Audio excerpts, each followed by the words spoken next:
Oh, hey guys, I want to talk at you about places and placemaking. What's a place? When people say they have places to go and people to see, they don't mean they're going to the gas station. They don't mean they're going to the parking lot unless they're there to see the drug dealer and get some blow or something. A place is more than a location.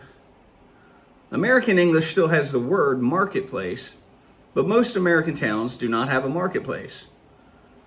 Spanish has the word plaza, which means place, but when Americans think of plaza, they think of a strip mall on the outskirts of town. And when you say a person's going places, you don't mean they're going out to the edge of town to a strip mall and getting a burrito from the Mexican restaurant or car parts or something. Italian has the word piazza, and that stands out a little bit more to us.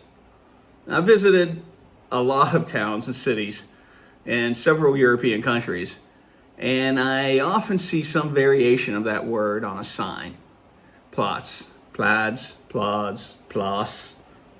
If I follow those signs, it's always led me to a place where you expect people to gather. That's never a freeway exit. The only people who gather or hang out at freeway exits are hitchhikers and beggars. I recently went to Belgium to see a place, a Hulebrug neighborhood of Heist. It's a planned community designed by the architecture firm of Andres Duany. I think that's how you say his last name. It recently won an award from the Congress of New Urbanism. These are folks who want to make traditional architecture great again. They want to build things in the United States and Europe that look traditional. Now, I chose to walk there through a couple miles of farmland, and as I got close, I spotted the neighborhood. There's a dome building that stood out. It looked like a country farm village you'd find in that part of the world, this part of the world. And I had skipped breakfast thinking, I'll eat a brunch there. And as I got closer, it really did feel like I'm coming up on the edge of a small village with the narrow streets and all. I got to the center of town and found Crow's Nest Square. There's an actual Dutch name for it, but I'm not going to butcher the language. Crow's Nest Square. I almost gasped when I saw it because it really did look like a traditional European town square. And I stood there and I looked around and I realized there's nothing here.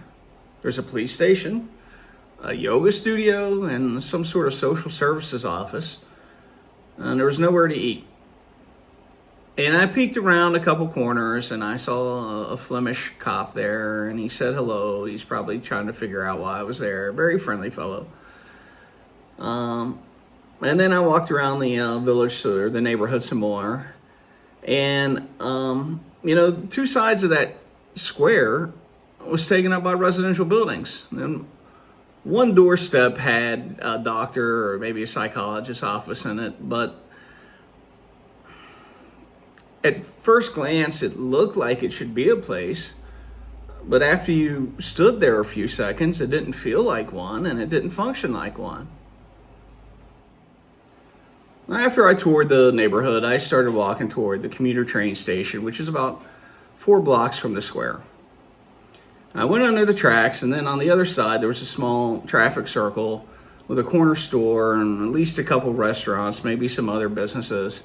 And I got a Red Bull from the corner store, and I kept going toward the beach, which the map told me was about 8 to 10 blocks away.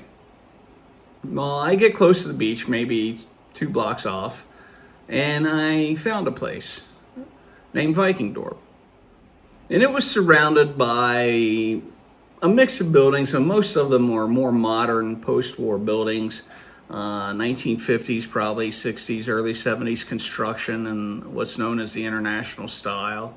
Nothing fancy. Europe wasn't really loaded with money in those days. But it had several restaurants around the square. It wasn't a place you write home about, but if you lived there or were just passing by, it worked. So I stopped and ate outside. I had a really good meal. And I can't even remember exactly what it was now, but it was really good. Why did it work? Well, cars had been blocked off from that block, and there was a little outdoor seating with canopies for shade, and the buildings there blocked the wind that was coming off the English Channel. And, there's still some empty storefronts nearby on the way to it. But you could tell the town was concentrating their effort to make the place work. And it did. So they were concentrating their effort.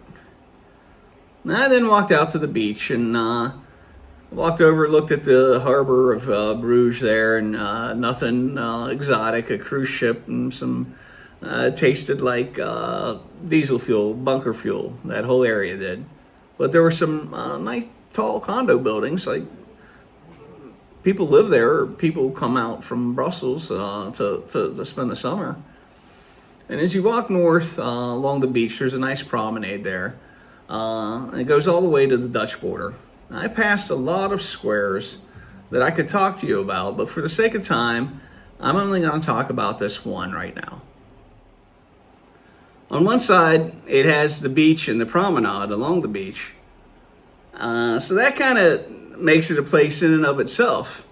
However, it's getting out toward the edge of town where there's a nature preserve and then the Dutch border. And there's population density just starts to fall there, and there's not as much foot traffic. However, it was a more active place than some of those in the middle of the beachfront with all the condo towers and stuff.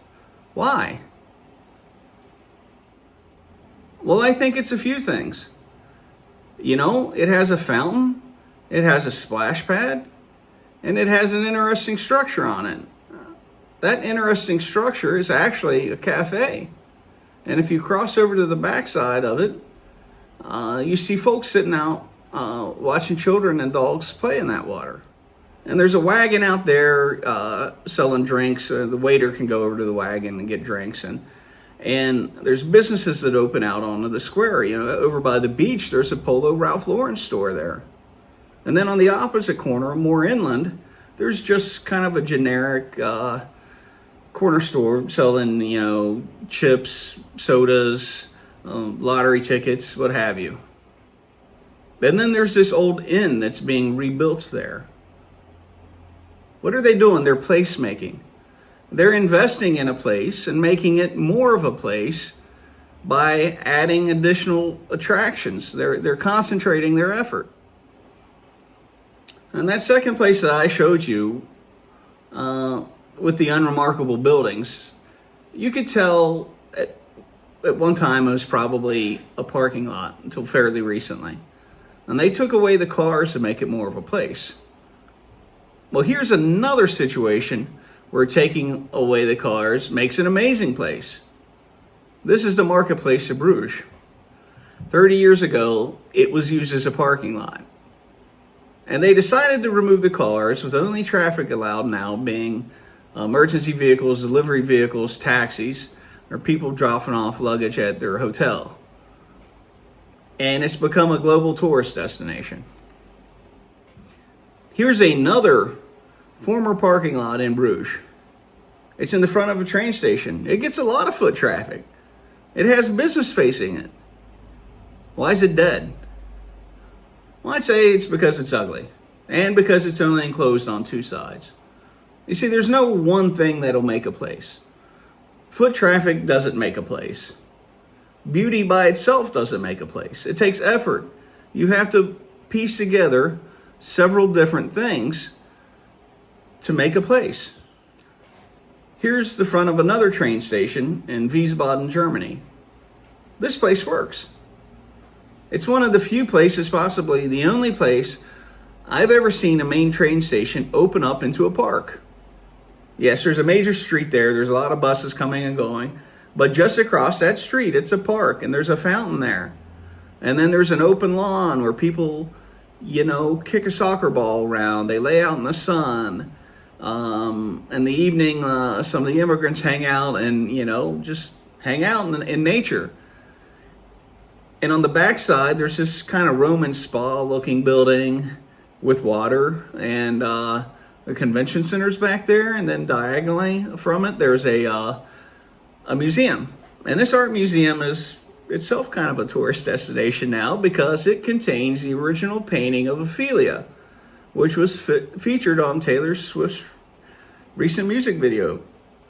So people are coming to that little art museum to just see the painting because of Taylor Swift. It even has a splash pad under construction. That's placemaking. Behind the splash pad is this little beer wagon with some chairs spread out. They're stacking attractions right in the center of town where everyone can get to them. The visitors who get off the train are immediately confronted with several interesting things, but the residents who live there can easily get to them also. Maybe some of y'all can draw the connections I'm trying to get at here. I'll holler at you later. Have a good one.